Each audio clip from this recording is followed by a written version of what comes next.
अस्सलाम वालेकुम, मेरा नाम है फरहान अहमद और आप देख रहे हैं हमारा चैनल सरजी टेलरिंग। आज की इस वीडियो में मैं आप लोगों को नाप लेने का तरीका बताऊंगा कि शलवार की कटिंग करने के लिए बॉडी के किन किन हिस्सों के नाप की ज़रूरत पड़ती है और उनका साइज़ किस तरीके से लिया जाता है।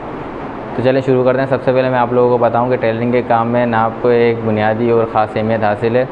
कपड़ों की फ़िटिंग और शेप के लिए नाप का बहुत अमल दखल है। नाप लेने के लिए सबसे पहले आपने क्या करना है, अपने पास एक पेन रखना है, एक पेंसिल हो आपके पास वो रख लेनी है, एक डायरी रखनी है या एक कॉपी हो, रफ़ कॉपी हो आप लोगों ने अपने पास रख लेनी है।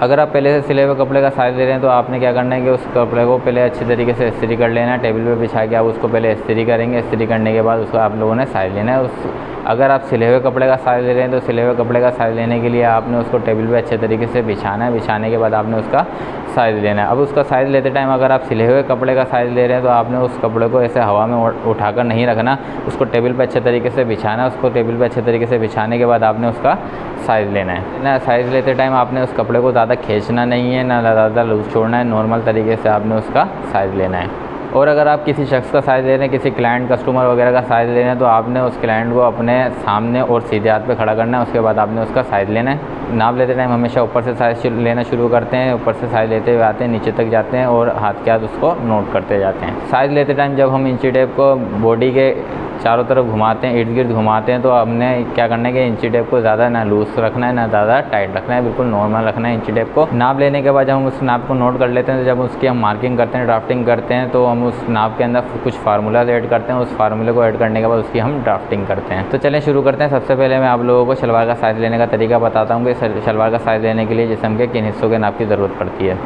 नंबर 1 पे शलवार का साइज़ लेने के लिए आपको सबसे पहले चेस्ट मेजरमेंट चाहिए होता है। उसके बाद नंबर 2 शलवार की लेंथ, उसके बाद नंबर 3 पाँचे का साइज़। इन 3 साइज़ की ज़रूरत पड़ती है हमें शलवार का नाप लेने के लिए। अब इन तीनों साइज़ को किस तरीके से लिया जाता है मैं आप लोगों को बताता हूँ। ये हमारे पास डमी है। इस डमी पे मैं आप लोगों को बताता हूँ कि सबसे पहला साइज़ जो है वो चेस्ट मेजरमेंट का है। वो चेस्ट मेजरमेंट का साइज़ हम किस तरीके से लेते हैं। तो मैं इस डमी को यहाँ पे रख लेता हूँ ताकि आपको क्लियर नज़र आए। मैंने आप लोगों को बताया कि साइज़ लेते टाइम आपने कस्टमर को, क्लाइंट को आपने अपने सामने और सीधे हाथ पे रखना है।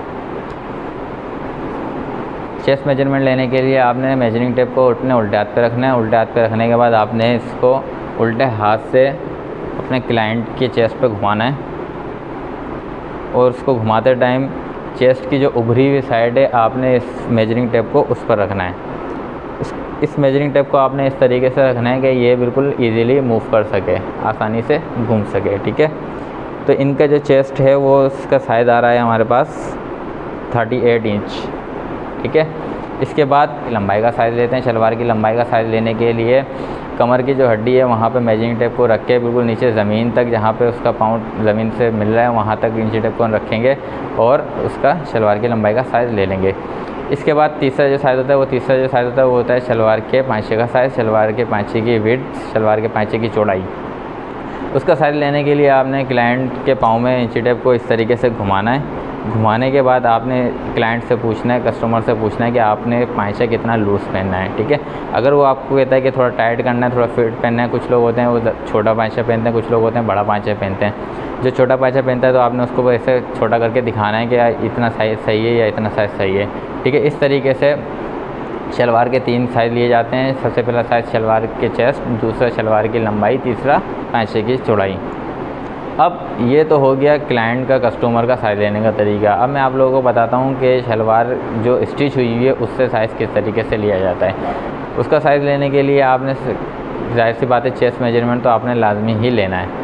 चेस्ट मेजरमेंट के बाद जो शलवार की लंबाई होती है उसका साइज़ लेंगे और उसका पाँचे का साइज़ लेंगे। अच्छा भाई, अब हम आ गए टेबल पे। तो टेबल पे कपड़े को मैंने बिछा लिया, शलवार को मैंने बिछा लिया। अब मैं बताता हूँ कि सिली हुई शलवार से साइज़ किस तरीके से लिया जाता है। सिली हुई शलवार का साइज़ लेने के लिए आपने ये नेफे वाली साइड पे इसको इंची टेप को रखना है और यहाँ तक लेके आना है पाँचे तक। ये इसकी शलवार की लंबाई होती है।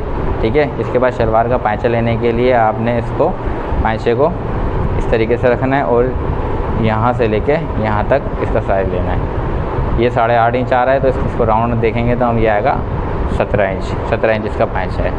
ठीक है, तो ये हो गया शलवार का साइज़ लेने का तरीका। इंशाल्लाह अगली वीडियो में हम शलवार के फार्मूले आप लोगों को लिखवाएंगे, तो हमारे साथ जुड़े रहिएगा।